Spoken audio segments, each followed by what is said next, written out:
আসসালামু আলাইকুম। আজকে আমরা কোরআনের এমন একটা সূরা নিয়ে কথা বলবো, যা কিনা কবরের ওই কঠিন সময়ে তার পাঠকারীর জন্য একজন সত্যিকারের বিশ্বস্ত বন্ধুর মতো কাজ করে। তো চলুন সূরা আল মুলকের গভীরে যাওয়া যাক। একবার ভাবুন তো প্রশ্নটা, কবরের ওই একাকিত্বে যখন আর কেউ থাকবে না, তখন কে হবে আমাদের সঙ্গী? এটা এমন একটা প্রশ্ন যা আমাদের সবাইকে নিয়োজিত করে।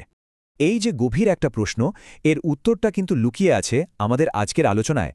আর সেই উত্তরটা হল সূরা আল মুলক। এটা শুধু পড়ার জন্য একটা সূরা না, বরং কবরের জীবনে এক জীবন্ত সঙ্গী। দেখুন, কবরের জগৎটা কিন্তু এক কঠিন বাস্তবতার নাম। সেখানে আমাদের পরিবার, আমাদের বন্ধুবান্ধব কিংবা এত কষ্টের জমানো সম্পদ কোনো কিছুই কিন্তু সাথে যায় না।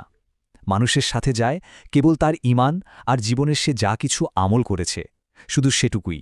আর ঠিক এখানেই সূরা আল মুলকের বিশেষত্বটা। এটা শুধু বইয়ের পাতায় লেখা কিছু আয়াত না, বরং যে এটা পাঠ করে তার আমলের একটা জীবন্ত রূপ হয়ে ওই কঠিন সময়ে তার পাশে এসে দাঁড়ায়। আচ্ছা, এখন আমরা দেখব কিভাবে এই সূরাটা একজন সুপারিশকারী এবং একটা রক্ষা কবচের মতো কাজ করে। এর ফজিলতগুলো শুনলে আপনি অবাক হয়ে যাবেন, সত্যি অভাবনীয়। এই হাদিসটাই হলো এর মূল প্রমাণ। এখানে একদম পরিষ্কার করে বলা হচ্ছে, মাত্র ৩০টা আয়াতের এই সূরাটা তার পাঠকারীর জন্য আল্লাহর কাছে ততক্ষণ পর্যন্ত কথা বলতে থাকে, ততক্ষণ সুপারিশ করতে থাকে, যতক্ষণ না আল্লাহ তাকে ক্ষমা করে দেন। সুবহান আল্লাহ। তাহলে মূল ব্যাপারটা কি দাঁড়ালো? এই সূরা ৩টা প্রধান কাজ করে। ১, এটা ক্ষমার জন্য সুপারিশ করে।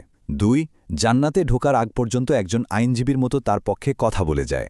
আর সবচেয়ে গুরুত্বপূর্ণ হল, এটা কবরের কঠিন আযাব থেকে রক্ষা করে। মানে ব্যাপারটা অনেকটা এরকম যে এই সূরাটা একটা ঐশ্বরিক ঢালের মতো। কবরের শাস্তি যখন এগিয়ে আসে, এটা সামনে দাঁড়িয়ে সেটাকে প্রতিহত করে। কি অসাধারণ একটা রক্ষা কবচ, তাই না? জানেন, এই সূরাটার আরেকটা নাম হল আল মানিয়া, মানে প্রতিরোধকারী। নামটা থেকেই কিন্তু এর কাজটা বোঝা যায়। যে ব্যক্তি এটা পাঠ করে তার উপর আসতে থাকা শাস্তিকে এটা রুখে দেয়। সাহাবী আবদুল্লাহ ইবনে মাসুদ রাদিয়াল্লাহু আনহুর এই বর্ণনাটা শুনলে তো গায়ে কাঁটা দেয়। তিনি যেভাবে বলেছেন, এটা দারুণভাবে পুরো ছবিটা তুলে ধরে।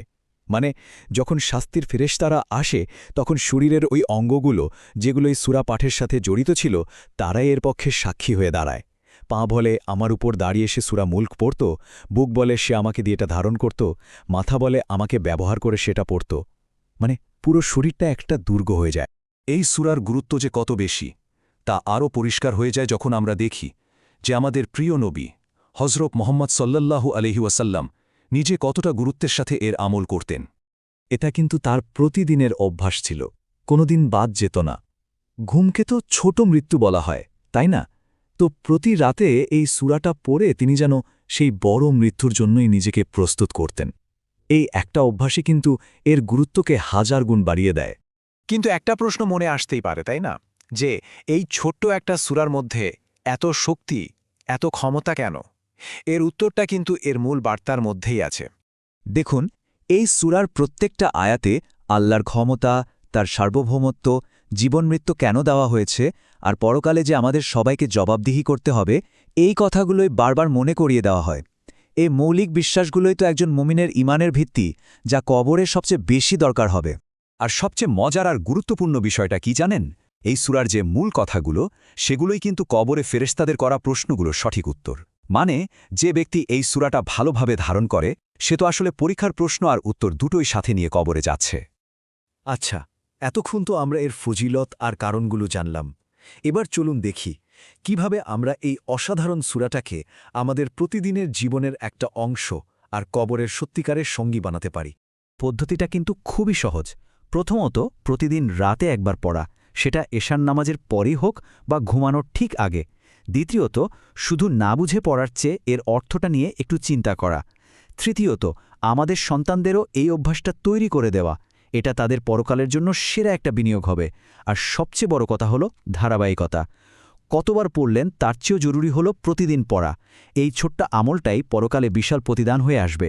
আর এই আমলের ফল পাওয়ার জন্য কিন্তু লম্বা সময় অপেক্ষা করতে হয় না। ঠিক যখন এটার সবচেয়ে বেশি দরকার, মানে কবরে যাওয়ার প্রথম রাতেই এই সূরা তার প্রতিদান নিয়ে হাজির হয়ে যায়। শেষ কথা হলো, এই সূরাটা কবরের ওই গভীর নীরবতার মধ্যে একজন বিশ্বস্ত বন্ধু। যখন কথা বলার মতো আর কেউই থাকবে না, তখন এই সূরাটাই আপনার পক্ষে কথা বলবে। তে প্রশ্নটা আসলে আমাদের প্রত্যেকের নিজের কাছে, আমরা কি কবরের জন্য আমাদের এই সঙ্গীকে প্রস্তুত করেছি? আল্লাহ আমাদের সবাইকে এই আমলটি নিয়মিত করার তৌফিক দিন। আমিন।